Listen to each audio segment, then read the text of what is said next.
Bonjour et bienvenue au Transversal, une émission dédiée aux artistes de la musique, du théâtre, du cirque, de la danse. 40 minutes d'émission enregistrée et diffusée en 2 volets les mardis et mercredis matins à 10h35 en direct sur 90.5 Radio JM ou et en différé sur le site des Transversales www.les-transversales.fr. Cette semaine, il sera question de danse et de cirque, justement. Il sera question des arts du geste du festival Les Élancés, avec son 25e anniversaire, 25 compagnies de cirque et de danse et plus de 60 représentations d'exception. Le festival des arts du geste Les Élancés se déroulera du 10 au 25 février 2024. Une programmation riche de 25 spectacles dans l'univers du cirque et de la danse, dont 4 créations inédites, et la participation de 3 compagnies internationales et 6 compagnies régionales. Au total donc, 60 représentations sont prévues, dont 23, et c'est important, dédiées aux établissements scolaires. On le verra par la suite, les enfants, pour les élancés, c'est très important.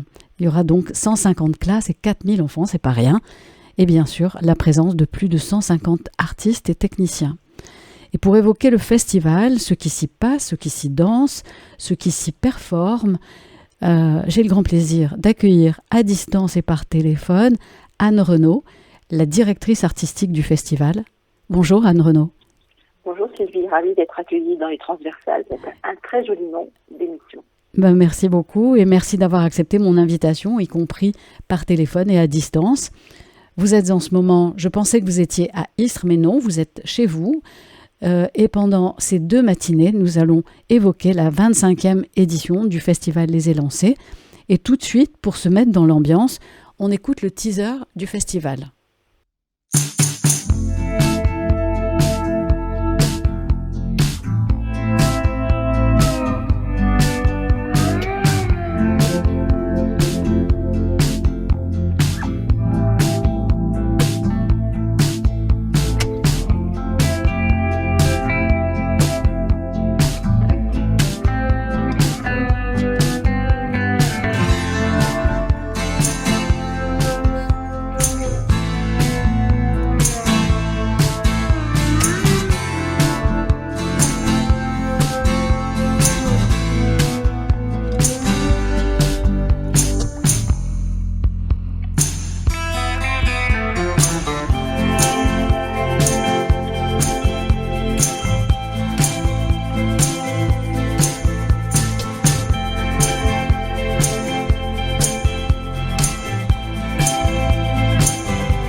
Donc Anne Renaud, vous êtes la directrice artistique du Festival Les Élancés que vous créez en 1999, 25e édition cette année et qui démarre le 10 février.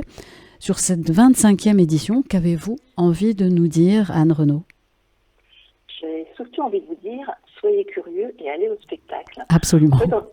On a la chance, en plein cœur de l'hiver, d'avoir en effet une 60aine de représentations de spectacles sur un territoire assez élargi à l'ouest de l'étang de Berre. Oui. On peut aussi imaginer des parcours sur les 2 week-ends même presque 3 week-ends en fait qui sont proposés, et en fait on est sur des tarifs très peu chers. Donc déjà ça c'est le préambule. Après l'idée aussi c'est de venir avec les enfants, puisque c'est un festival intergénérationnel. Alors tout n'est pas forcément pour tout le monde, il faut être bien vigilant sur les âges. C'est vrai qu'un spectacle à partir de 10 ans n'est pas adapté pour un enfant de 3 ans, mais on peut commencer à venir à 3 ans. Et surtout, je fais attention à choisir les spectacles pour que les adultes, même s'ils ne sont pas accompagnés, puissent avoir du plaisir à aller voir les artistes et les propositions. Donc toujours se dire que les spectacles ont différents niveaux de lecture et qu'en tant qu'adulte, on va y trouver du plaisir. Et puis, évidemment, l'intérêt des spectacles, c'est le partage. Oui. C'est le partage avec ses proches, c'est le partage autour de l'émotion que suscite le spectacle, c'est le partage avec des gens qu'on ne connaît pas. Les lieux d'agora sont pas. Mais oui, bien sûr, c'est important. Et du coup, c'est important de se retrouver autour des pas de côté que les artistes peuvent nous aider à faire, un regard sur le monde différent et puis se retrouver un petit peu riche de tout ça. Mm-hmm. Alors, j'aimerais revenir sur les Élancés. C'est quoi au départ, en 1999 ? Alors, au départ, c'est un festival créé au moment des vacances scolaires, puisqu'en fait, on était aussi une semaine avant les vacances et une semaine pendant les vacances. L'idée, c'était de faire de la programmation de danse, puisque le théâtre de l'Olivier devenait premier plateau pour la danse en Provence-Alpes-Côte d'Azur, région sud aujourd'hui, un label donc donné par le ministère de la Culture. Et l'intercommunalité à l'époque, le SAN Ouest-Provence, a abondé également des financements. Donc j'avais un peu d'argent en plus. Et comme je programmais déjà beaucoup de danse, j'ai eu l'idée d'imaginer ce festival, mais autour des arts du geste, beaucoup plus largement que la danse, notamment avec le cirque. C'est vrai que le cirque, il y a 25 ans, était programmé, mais beaucoup moins qu'aujourd'hui. Aujourd'hui, c'est une explosion de programmation de cirque et c'est absolument extraordinaire. Parce que c'est un art vraiment en mouvement, à tout point de vue, qui bouge beaucoup. Les artistes sont très, très créateurs. Il y a des écoles aujourd'hui qui sont en France absolument extraordinaires. On est vraiment l'un des pays, avec le Québec, les plus producteurs de choses, de spectacles intéressants. Donc, voilà, c'était d'ouvrir à tous les arts du geste. Pourquoi les arts du geste ? Parce que, évidemment, avec le corps, on a tous un corps et on peut vraiment ne pas avoir la barrière de la langue pour apprécier le spectacle. Donc vous avez des compagnies qui viennent d'ailleurs, des compagnies internationales, c'est bien ça. Toujours. Le festival accueille toujours des compagnies à l'international. Essaye aussi d'être très attentif sur le cirque social. Là, cette année, on a Circus Baobab qui recueille des enfants des rues. On a toujours eu des cirques de l'étranger, puisqu'en fait, on n'a pas besoin de comprendre la langue pour partager les émotions, pour partager le travail. C'est ce que j'aime aussi beaucoup dans le cirque, aussi la danse, mais dans le cirque, il y a une prise de risque. Il y a un travail quotidien. Les artistes ne peuvent pas être sur le plateau sans s'entraîner tous les jours, des heures et des heures et des heures. Et la prise de risque ne se fait pas sans travail. Est-ce que le fait d'avoir choisi le corps, le mouvement, le geste, est-ce que c'était nécessaire de supprimer le théâtre ? Et pour quelle raison l'avez-vous fait alors ? Alors, je n'ai pas supprimé le théâtre, j'ai supprimé la parole, normalement. J'ai supprimé la langue. En effet. Pas forcément le théâtre, puisque le théâtre aussi, ce sont des corps qui sont sur le plateau. Mais oui. Mais j'avais vraiment envie, peut-être aussi pour être plus rassembleur par rapport à des peut-être aussi à des primo-accédants, à des gens qui n'ont pas accès au spectacle vivant, notamment quand ça parle, c'est bien simple. C'était vraiment d'être dans l'ouverture la plus large possible, et notamment parce qu'on fait beaucoup d'actions aussi en milieu scolaire, et que dans le milieu scolaire, il y a vraiment toutes les nationalités qui sont regroupées avec un grand plaisir de partage. Donc les spectacles de danse, dès le départ, c'est vraiment dans l'ADN du festival, dès l'origine du festival, ont tous été accompagnés de sensibilisation. Donc tous les spectacles de danse, les enfants, notamment qui sont en version scolaire, les enfants rencontrent les chorégraphes et les danseurs, apprennent des phrases, qu'on appelle les phrases de la danse, et retrouvent du coup après sur le plateau les artistes qui les ont accompagnés à l'école, peuvent du coup avoir cette familiarité, cette convivialité avec l'artiste sur le plateau, et du coup l'idée aussi c'est que les enfants puissent être des ambassadeurs à la maison auprès des parents. Mais oui. Et ça fonctionne, les enfants reviennent en soirée avec les grands frères, les grandes sœurs, les parents, les tatas, et comme on est sur 80% du festival à 5 € la place, dès qu'on achète 4 places, on espère que l'argent n'est pas trop un frein, n'est pas trop une barrière. En effet, ça paraît quand même assez faible comme somme à débourser, même si on vient à 4. Oui, tout à fait, absolument. Alors, du coup, c'est vrai que les familles viennent plutôt à 4 qu'à 2. Mais oui. Et puis, au lieu de voir un spectacle, ils en voient 2, ils en voient 3, ils en voient 4. Voilà, c'était un peu cette idée-là. Et je remercie bien évidemment les élus et les partenaires qui nous permettent de continuer sur cette philosophie de tarification très peu chère. Alors, comme son nom l'indique, un festival qui met en scène le mouvement et le corps, qu'est-ce qui a changé en 25 ans ? Alors, forcément, Anne Renaud, dites-nous. Forcément, il y a des choses qui ont changé. Globalement, ce que je disais, en effet, l'ADN du festival est toujours le même. On est autour des arts du geste. Bon, parfois, il y a un peu de parole quand même. Par exemple, cette année, on a un magicien. Donc, un magicien, c'est vrai que ça parle. C'est très interactif. Le public va sur le plateau. Mais on est quand même dans une manipulation de gestes, de regards. On est quand même dans un art du cirque, quand même. Mais dans l'idée, vraiment, le festival, dès le départ, a eu ce souci de l'enfance. Mais pas que. On n'est pas un festival de jeune public. On est vraiment un festival pour tous. Mais c'est important à préciser, parce que au fond, les adultes comme les enfants, quand il s'agit d'un beau spectacle, sont enchantés de voir quelque chose de beau, y compris les adultes. De laisser un peu son esprit dehors et de se laisser embarquer dans le spectacle. C'est ce que nous proposent les artistes. Alors, il y a des moments on peut ne pas aimer, c'est aussi ça l'intérêt d'être sur des tarifs bas. Il va y avoir des moments où on va pas forcément être sensible à l'univers de l'artiste, mais on peut se dire le lendemain, je vais aller voir autre chose et puis ça va fonctionner. Donc ça, c'est sur un temps très réduit. Sur un temps très réduit, on peut aller voir entre 1 et 5 spectacles par jour, selon les jours bien sûr, mais c'est quand même on voit le public qui va d'un lieu à l'autre, les voitures qui se suivent, les gens qui se parlent dans les queues d'attente. On essaie de ne pas en avoir trop, mais voilà, ça parle, ça échange, ça parle. Et c'est très fédérateur en même temps. Et moi, j'aime beaucoup ces temps-là. Ces temps de convivialité. Alors, on a aussi développé des temps de convivialité avec des balles. Cette année, on en aura plusieurs. Des ateliers parents-enfants pour que le parent découvre son enfant aussi dans une relation tout à fait différente. Ah oui, ça, vous m'aviez un petit peu expliqué ça. Je trouve ça très, très intéressant. Vous m'aviez un peu expliqué ça lorsque nous nous sommes parlé pour préparer cette émission. Vous l'aviez évoqué et je trouve ça vraiment super, quoi. Parce que le parent découvre son enfant tel qu'il ne le connaît pas, au fond. C'est ça, absolument. Comme parfois, les enseignants découvrent les élèves aussi totalement différents. Et en général, le groupe classe est différent après les ateliers de danse. Et ce qui est intéressant, c'est que là, on arrive en milieu de cycle. En février, il y a déjà 6 mois qui sont passés, les enfants se connaissent, l'enseignant connaît les élèves qu'il a.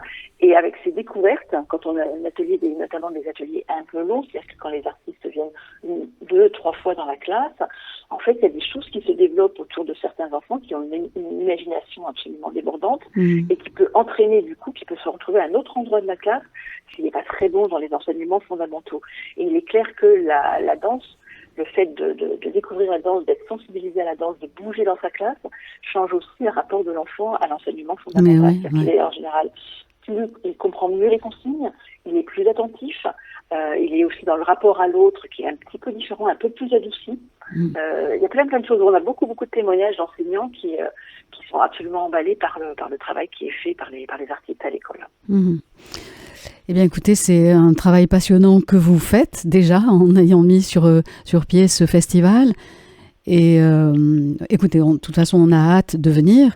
Alors, on va écouter là le cirque La Compagnie et le teaser de Pandax. Et vous allez nous en dire un mot, si vous voulez bien, Anne Renaud. Oui, bien sûr, Pandax. C'est un coup de cœur. Alors, allez-y, et puis on écoute après. D'accord, j'avoue, c'est un petit peu un de mes coups de cœur. Alors là, on est dans une sorte de...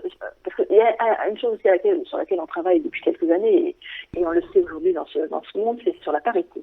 Alors vous allez me dire, oui, mais il n'y a que des hommes sur le plateau. Oui, c'est vrai, il n'y a que des hommes sur le plateau. Ce sont 5 frères qui en fait ont l'urne de leur père. Ce sont des garçons qui ne se connaissent pas et qui se retrouvent en fait à la mort de leur père à aller emmener l'urne dans un espace un peu lointain. Donc ils se retrouvent autour d'une Fiat Panda. Mais la parité, elle est là, c'est que l'orchestre, ce ne sont que des femmes.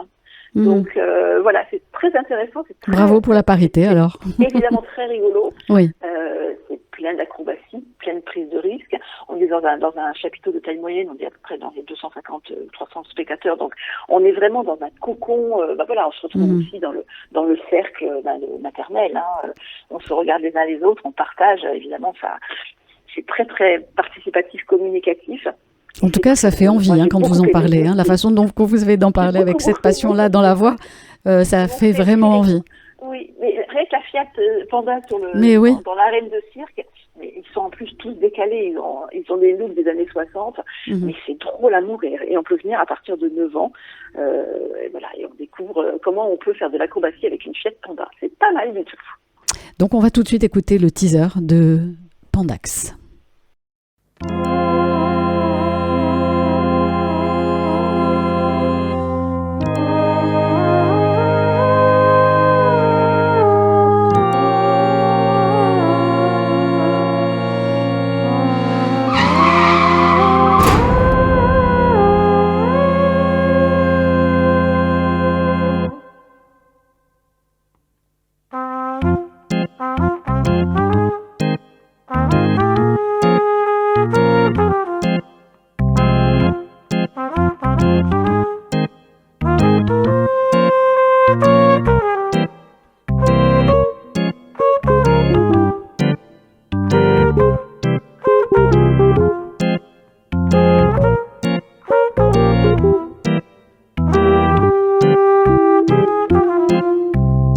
Sur la montagne et la vallée,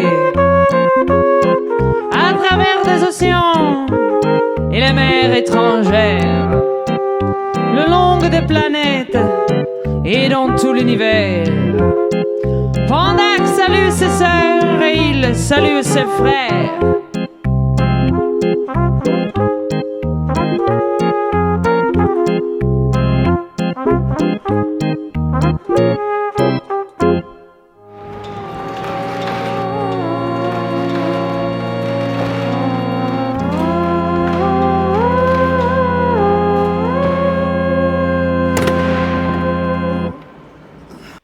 Voilà, donc nous avons écouté le teaser de ce spectacle Pandax.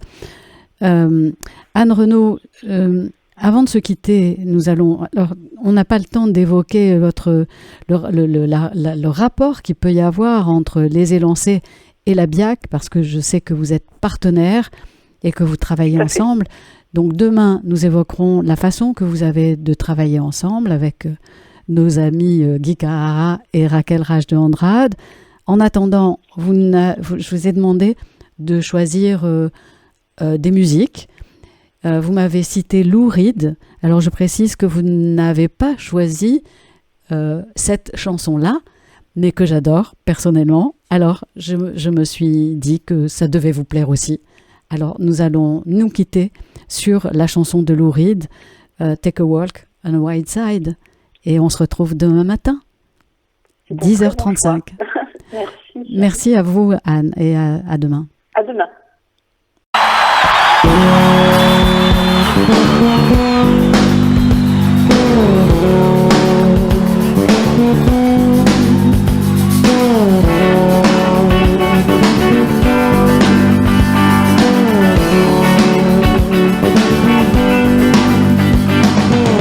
Holly came from Miami, FLA, hitchhiked away across the USA, plucked her eyebrows along the way, then he shaved his legs, and honey, he was a sheep that said, babe, take a walk on the wild side. Oh honey, you take a walk on the wild side. Holly came from out on the island. In the back room, honey, she was everybody's darling. But she never once lost her head, even when she was giving good head. They said, babe, take a walk on the wild side. Honey, you take a walk on the wild side, and the colored girls go do do do do do do do do do do do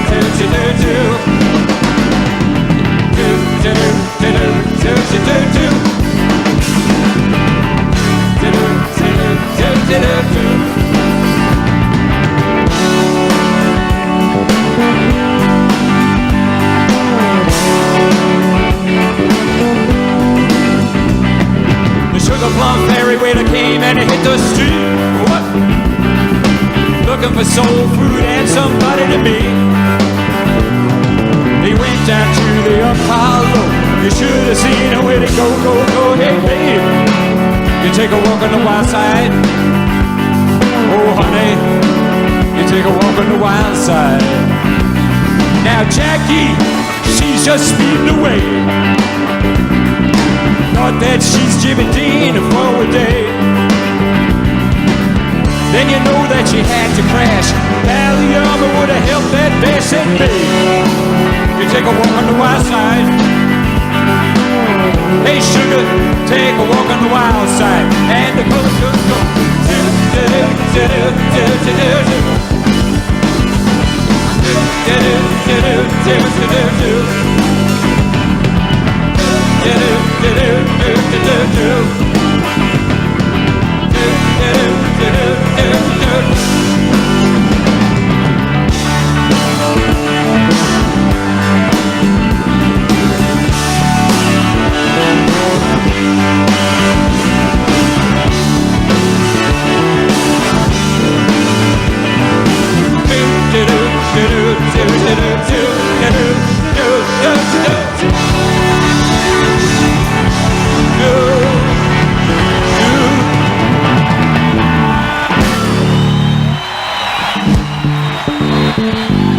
Thanks a lot.